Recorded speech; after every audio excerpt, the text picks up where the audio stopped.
G'day guys, got these new microphones, receiver and two mics in today, and I just hooked it up on the iPhone.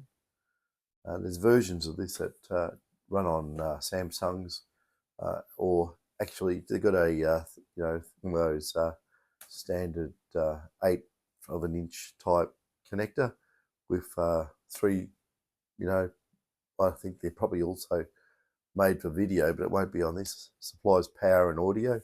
I think it might be three connections on it, like a normal 1/8 3.5mm plug. But these are lightning connectors because that's what this phone is. Until I upgrade, I don't know if I ever will. Or I probably will at one point when the phone completely dies and its battery dies or something. But I haven't bought a phone for years. I keep getting hand-me-downs. Because someone wants the newest one, I get their old one, and they're fine. This is I don't even know what it is, iPhone 11 or something, and maybe I don't pay any attention to that. Anyway, this is the new mics, and I try to cross compatibility test by swapping receivers and try and power the mics up, and they won't. So what I'm going to do this is the new one, so I hope it's working. It should be. I'm going to then disconnect this one, put the other one in, the old one, and we'll just see what the difference is. So this is just a test. This is the new one. Tell me what you think's better. So there it is. I'll put that there. I'll pull this. Yeah, I'll probably jump onto the phone, I hope. Yeah, that's the phone, by the way, if it is working. I don't know if it is. So we got that there. And we got the old one here. And we'll plug him in. It should work, I'm pretty sure.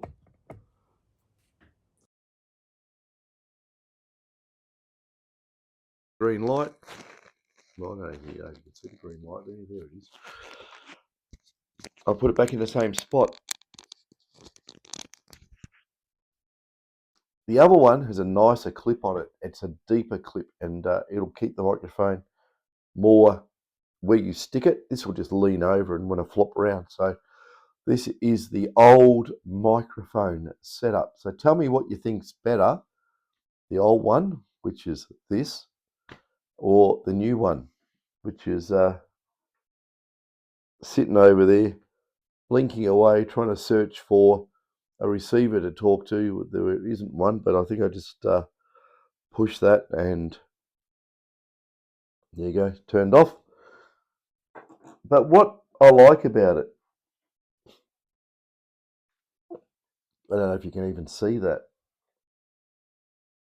Maybe if I do this.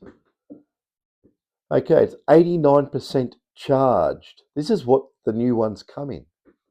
This, oh, it's not there anymore because I took it off the charger. But if you open it up, I'll put it all in there how it is.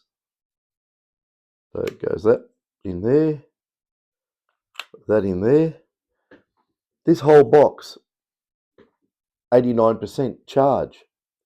It's got a C connector on the bottom of it there, if you can see it. If you can see the C, I don't know if you can. It's probably a little bit dark. There we go. Oh, I haven't got the top light on. Anyway, it's got a connector there, and they all connect. These two microphones connect down there, and if I push them, because you meant to put the top on, you can see that one's flashing red. That's the one I just used. Come on. That one's fully charged. So it's got a red light on it that says that it's charging. It's now charging off its main holder unit. So that's how this works. And I'll stick it back on chart. Oops, wrong one. I bought myself a little hub, which you can, I don't know if you can see that. There's a white wire in the way. A little hub. It wasn't even expensive. You just basically stick your USB into it, and then you can stick a whole heap of other USB B's and C's and A's, whatever, onto this. It's got heaps of different outputs. It just sits there, and you can plug anything in and give you lots of extra connectivity, and it wasn't even expensive. It's one of these AliExpress things where you just say, I'm going to take a risk. Yeah, let's make sure. Yeah, it is on. It's making sure. So, yeah, I'll just take a risk and see what happens. Anyway, apart from that, maybe I should just use a new microphone and see how it goes. I'll take the old one off. I'll just use one of the new ones. I'll unplug it again. Anyway, how's the microphone just on the iPhone? You can let me know, because it'd be interesting to know. So anyway, that one's, I'll use the one I used. Get that. Stick the new one into the bottom of the phone, and this one, and they're just turned on straight away. Very good. But if you have a look at the clip on this, it's a lot longer. There you go, and it's a lot neater. It hasn't got a little foamy filter over it for whooshing sounds, I suppose, with the wind. But you know, I don't know. You know, blow on it, see if it makes any noise. Yeah. So I was just gonna show you that, because $22 on the doorstep. You know, nice little box. I think it's quite professional, and it comes in that storage box. So yeah, on the side there it tells you there's 2 in there, and it's for the iPhone. But I like looking at this sort of stuff. There's so many prospectors go out there making blogs. Jason's calling me.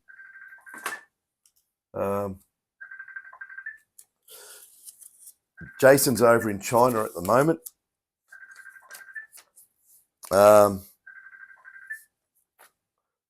You can ring me later. You can ring me later. I won't do it. Talk to him in the middle of this. Yeah, so it's got instructions, tells you a few things about it. Oh, instructions in Chinese on one side, and the international language of English on the other. Yeah, no big deal. So I think it's very, very straightforward.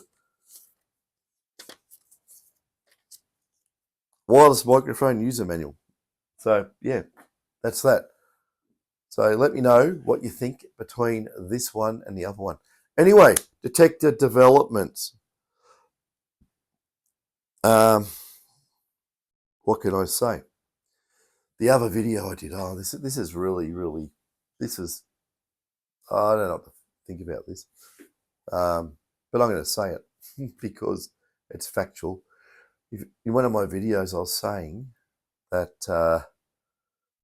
it's not a good idea to have dark coils, black coils, because they absorb heat. Heat causes noise, thermal movements and so forth, expansion of metals, especially copper, will expand and contract, hot, cold. Also causes a lot more electron mobility that makes noise. Voice is nearly better, but not quite. If I keep talking, it will disappear, but it's getting better, and I found a cure for it. Take this prospecting, dudes. I got this stuff. This is not bad. There's a lemon one, and this one's a lime. This is no sugar version, so you won't turn into a big fatty if you drink a lot of that. Yeah, well, since I've cut out basically most sugar out of my diet, I've still down 6, 7, 8. I'm still down 8 kilos, and I haven't put it back on. And I've started eating some stuff that I shouldn't, mainly bread, but it is wholemeal bread. And I soaked the hell out of it in olive oil. I put it on a sandwich press, and they put cheese in it and ham and stuff. It's really good. But yeah, try and not pig out too much, because you will. You put the weight on like crazy, and yeah, bad fat around the middle and all that. Not good. So yeah, I'm not really an alcoholic, but this actually is really good on a sore throat. So yeah, it's getting better. It is getting better. Back onto detector stuff now. What I was going to say, I really cringe saying this, right? And because someone told me that after I said all the things about black coils, the heat, black car, white car, which one you're going to cook your eggs on a hot day. Well, the black one, obviously. Most of the heat gets reflected by the white. But I got told that someone's brought out a new range of coils and they're all black. I only got told that today. It couldn't have been more of a worse coincidence that putting that out and then, the new black range. I shake my head in the way the universe works. I really do. How could that even happen? Perfect timing of some description. I don't know. I don't want to say anything else more about it. We'll just leave it there. But, cans of spray paint are cheap and make nice glossy white paint.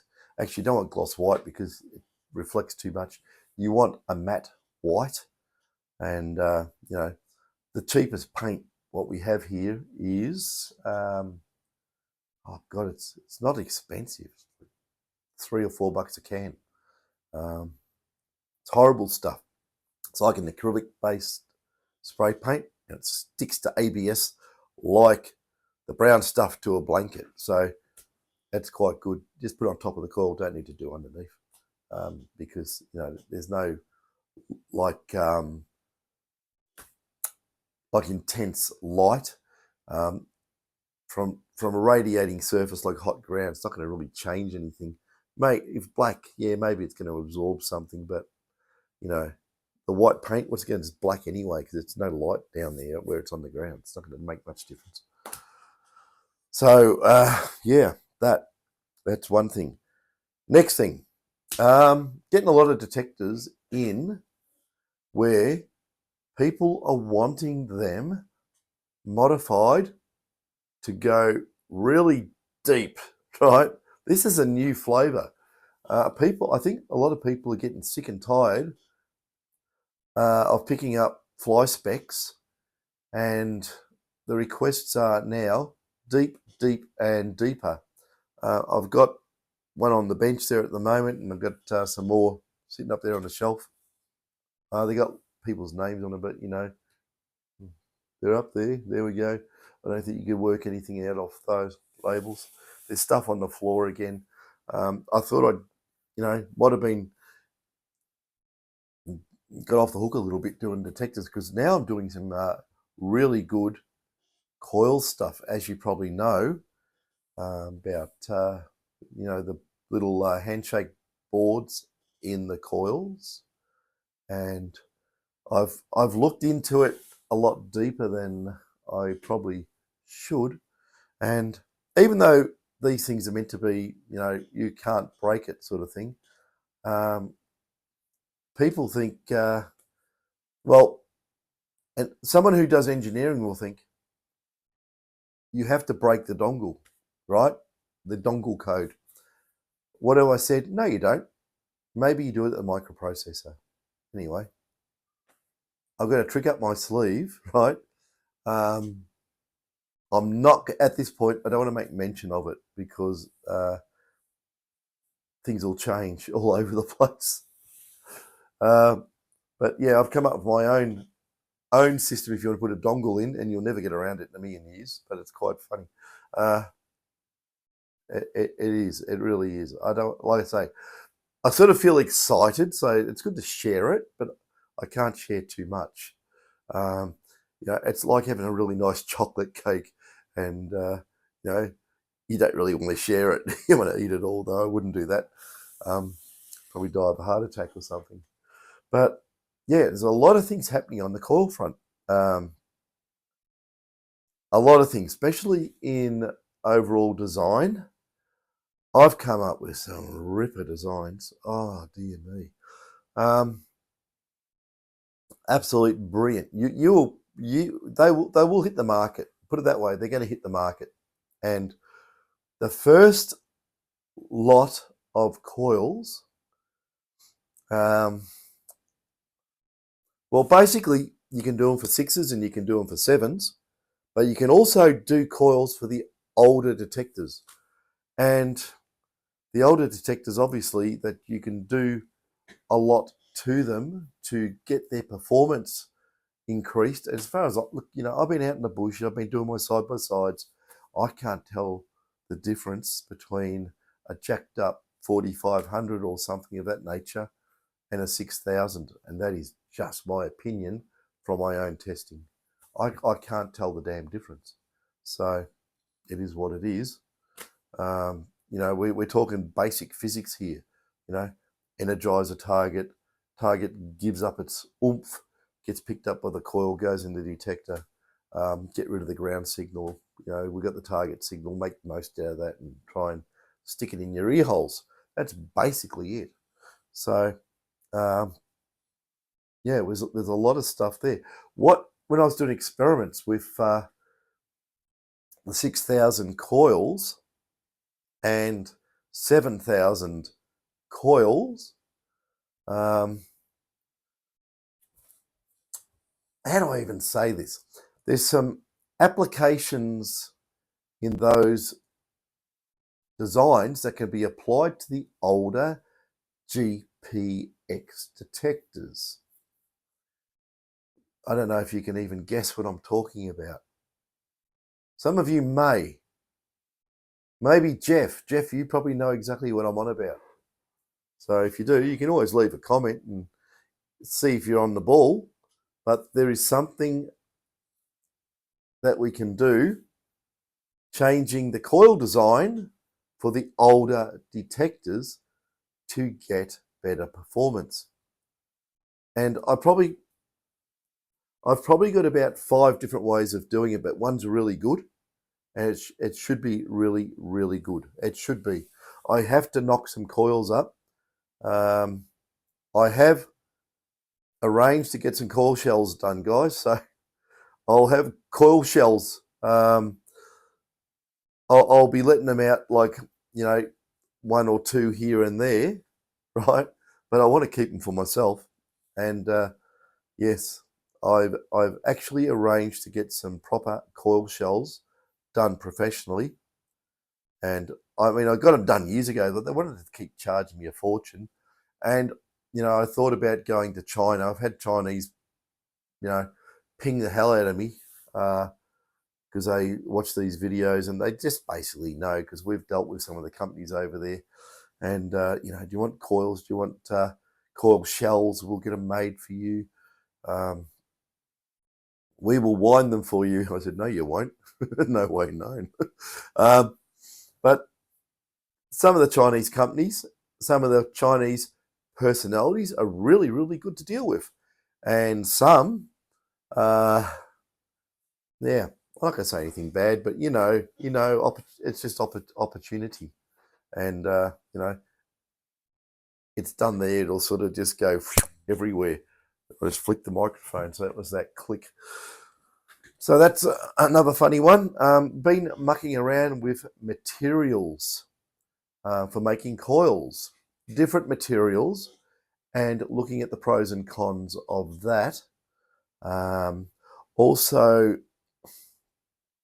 I'm in the middle of building up a test stand for coils, which is using ratiometric Hall effect devices.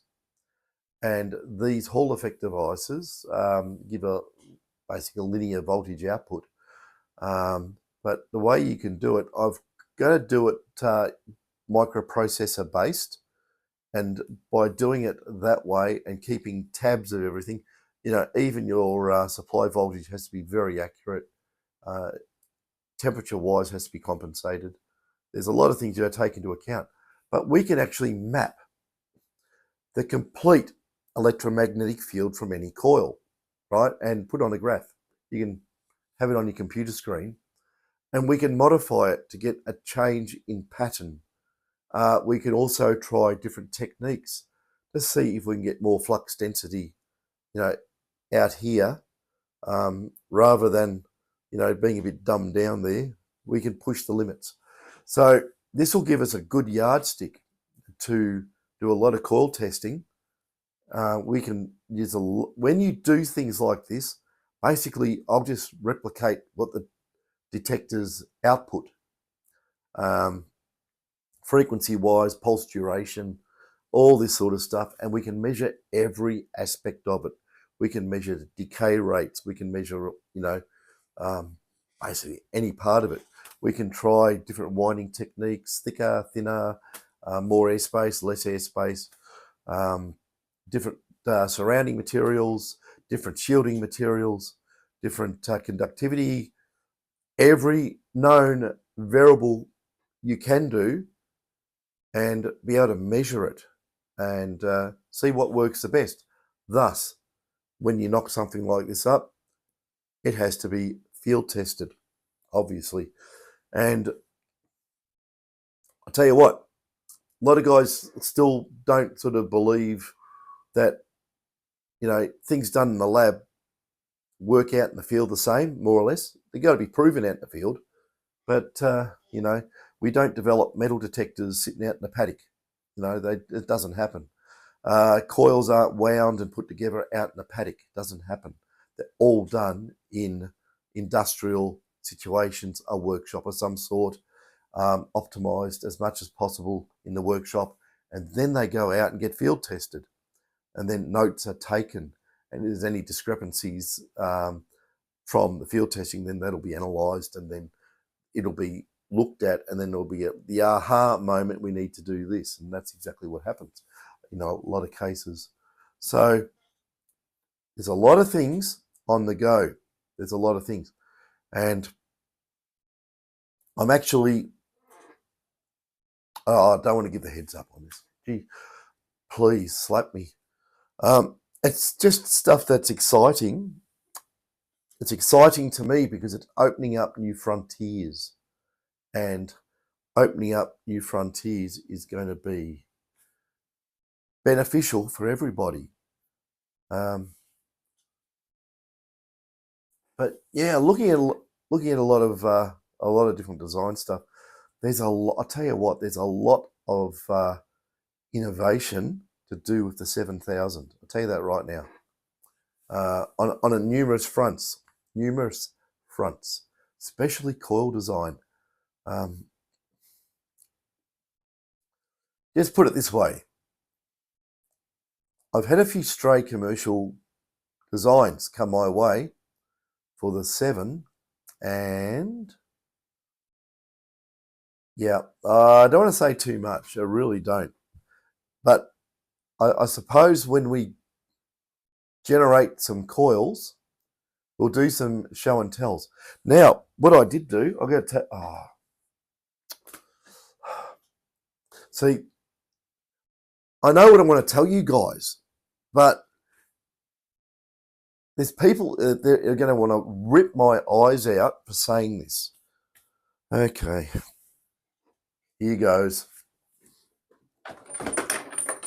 It's not a fair test, but the other day, remember that little housing, that little we'll call it nugget finder thing, this little, squashy, wide, fat thing. I put it up against, do you know what colour that is, don't you? I put it up against, a plug that's off. You can guess. I'm not going to go and put the name up there. Just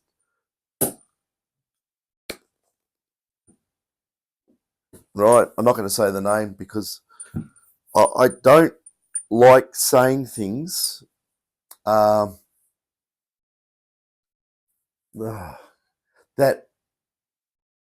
someone's going to come out and go, through your house windows. Not that bad, but I'm getting at. It causes the rumour mill to fire up, and then the bad gossip happens, and the BS starts basically, and you get caught up in the BS. But on my targets, and this has come up with low battery, I'll just push that, close that. Yeah, I've been using the phone to listen to music all day. Hope it doesn't die. I can't see the battery indicator now, but must be 10 or 5%. When I put that other coil, which I made, against that,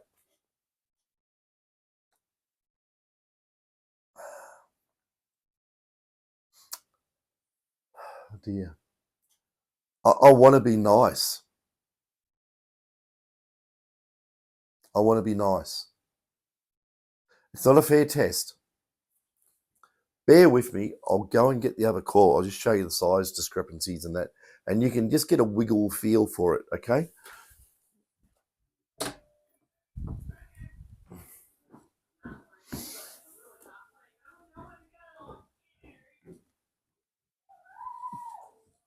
Okay.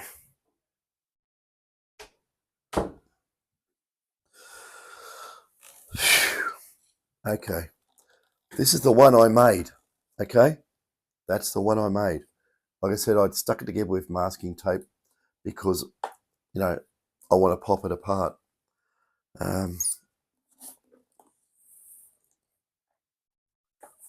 So it's dongled up, and obviously on the other one, I didn't need to use the dongle.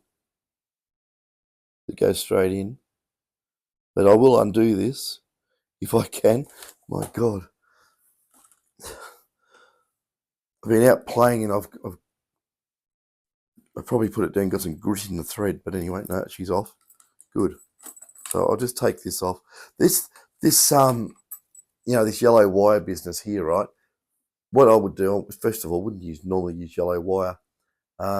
You could get the cable redesigned and run the cable this in some basically coil cable, or you can just put it in like this. It doesn't have to be twirled around. You could run it straight and just put a big piece of double thickness glue, internal glue heat shrink on it, and just heat shrink the whole length. It just looks like a normal cable. It'll behave like a cable. If you want to go really be pedantic, you could wrap black electrical tape around it or something of that nature. So anyway, I'm just going to pop this off. Remember, oops, the black nut has disappeared. I had to, I've got another coil for a 7000, which the other coil hasn't got a dongle. I actually need a dongle for it. Anyone out there selling a shitty, for a better word, crappy 7000 coil, and you want to sell it? Hello, I'm after one. So, yeah. So I'll put that there. I'll grab that nut because I know it'll happen. It'll disappear into the universe. It just disappear into a black hole in this place. So anyway, this is the dongled coil, okay? Which I ripped out of that GP X11. So there's no dongle in there anymore. But this is an 8x6 mono. That's what the housing is. But what I've put in there is my own coil. I wound it myself the way I make coils. A bit different. Okay, so if we want to get this other coil, see it's got W on it for Woody. Okay, if I want to get the other coil and we put these together like that, how about, Jesus Christ, this is a good guy. There's not much in it, is there? There really isn't much in it.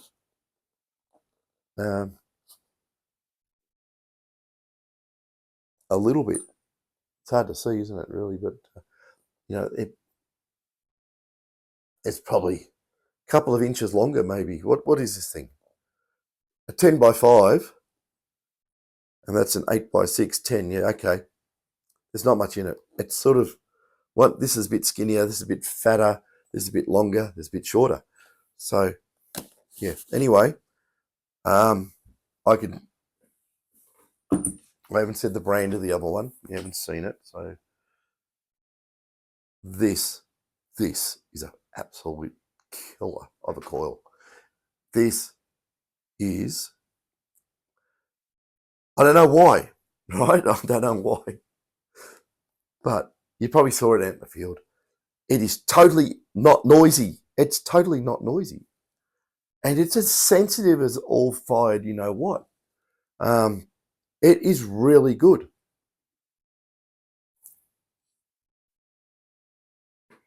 It has got my own normal cable on there, and this thing absolutely, even with the dongle on it and everything, it absolutely, I was really surprised with the performance. I really was. So, you know, I always say, remember those ads I used to have back in the 80s? Oils ain't oils, coils ain't coils. It's a play on words there, of course. But yeah, I don't like blowing my own trumpet just for the hell of it, and you know, da da la da la, whatever.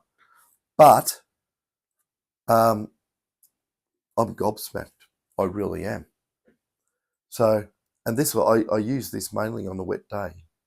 The ground was wet, and I took this one out, and the ground had all dried out.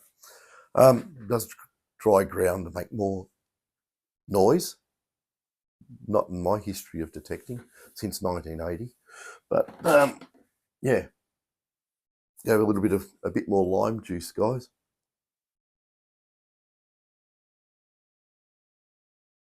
Yeah. So on that point, and oh dear, that's the remains of that thing. I had to do that to it because I would have damaged the board otherwise trying to save this.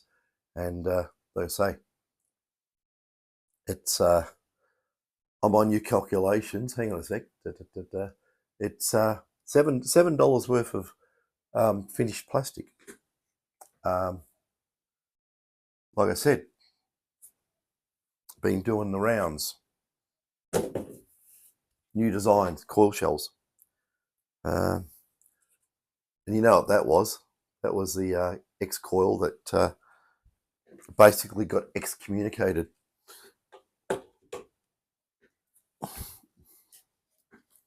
The internals of the X-coil, minus ferrite blobs.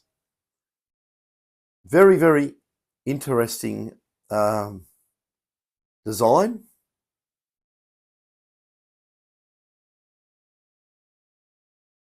And everyone tells me these work really well.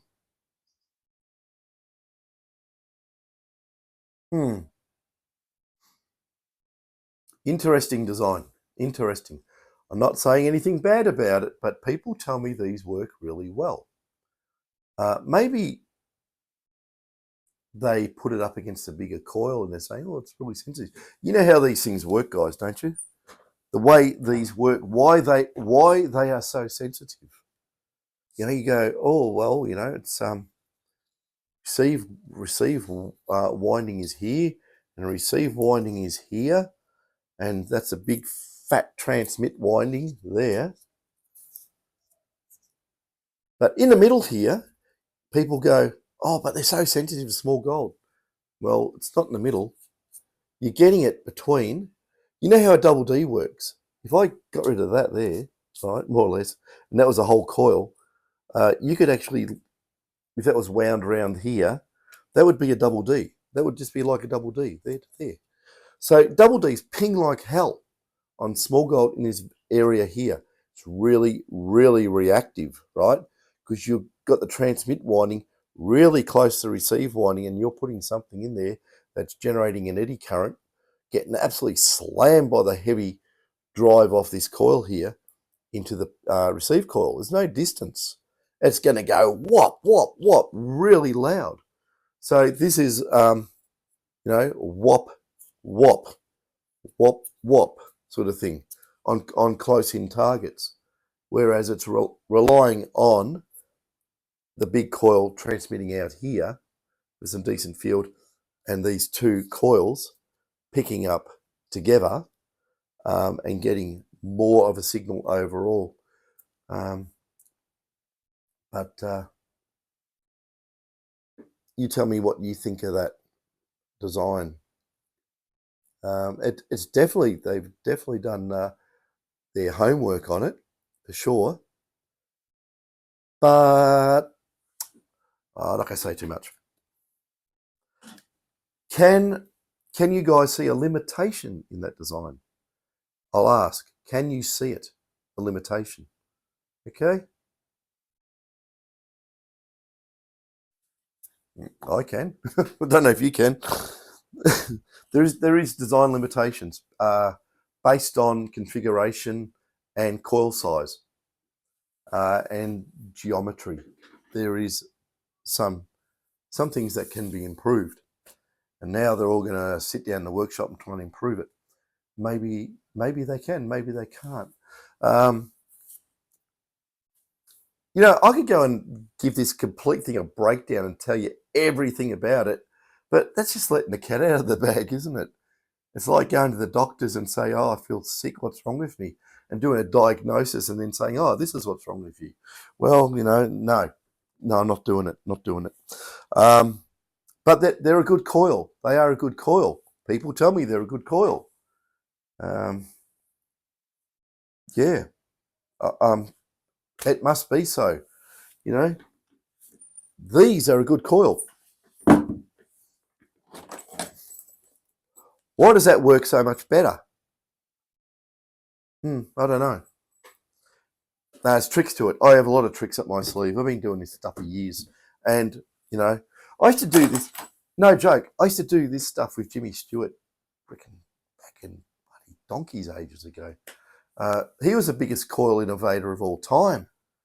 Jimmy, God bless his soul. Yeah. When he had the Lanakuri caravan park and out in the shed, putting things together. Yeah, the old days of making focus coils and all the tricks with the shielding and windings and separation and triple concentrics and all sorts of stuff on PI detectors. He had more tricks up his sleeve than anybody. He was a real innovator. And, I had my own ideas as well. We used to cross chat and things had come out of it. And in the meantime, I've built up more. So it's very good. So what I was going to say, I'm going to say this. Guys, just say, this is a hypothetical, sort of. If I was going to make coils,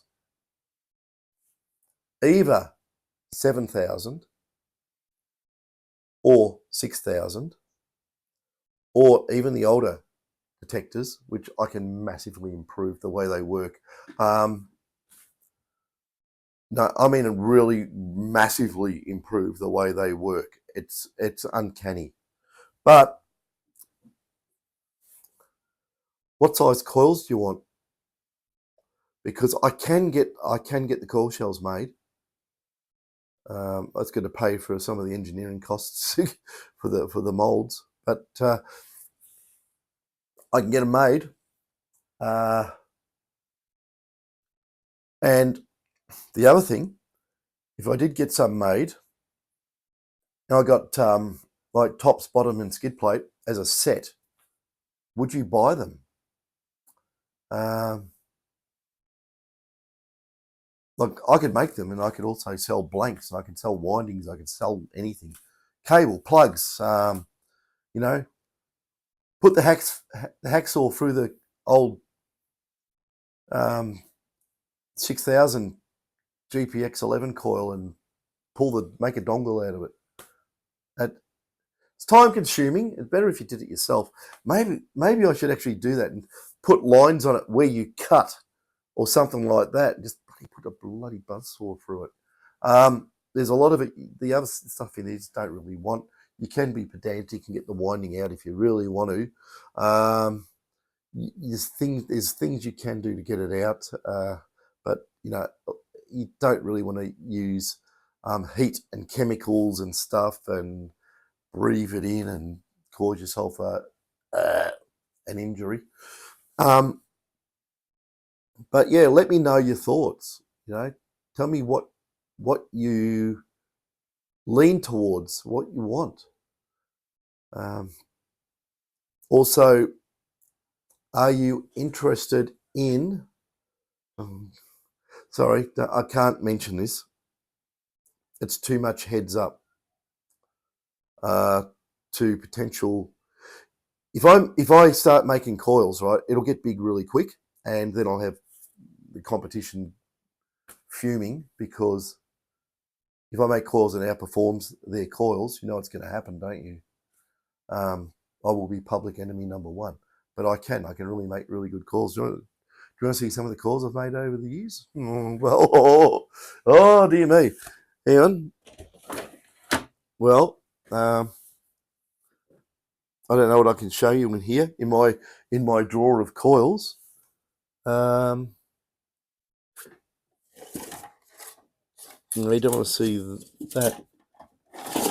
Look, give you an idea of a really good coil, and this is just an example, okay, of this is so light. But the thing is, that's just a coil. You put that in a shell, whatever. But I'll show you something. I'm banging on my knee. It's like a brick. Okay. There's no flex whatsoever. I mean, try and flex that. Oh, Jesus, you can't. There's no flex. And the windings are solid as a rock. That's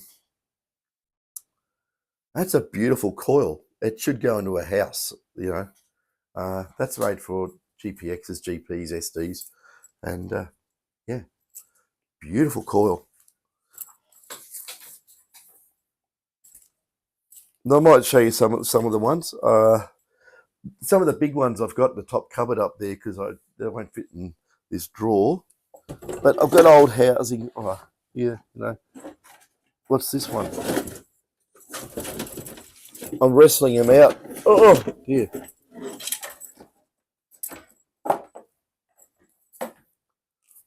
This one here is still partially flexible. Partially, but it's a really good coil as well. The reason why it's partially flexible, well, do we want an elliptical coil? Not that I'm going to bend it properly to make an elliptical, but do you want an elliptical coil? Well, we can do that and just shape it and lock it down. That's also a very, very good coil. Also very, very, very good mono coil. So there's those. And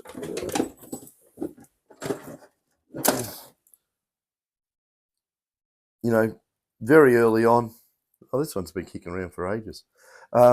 That's a Litz wire wound figure eight. It's not really figure eight because I just wrenched out the drawer. It's got a bit misshapen, but Litz wires figure eights.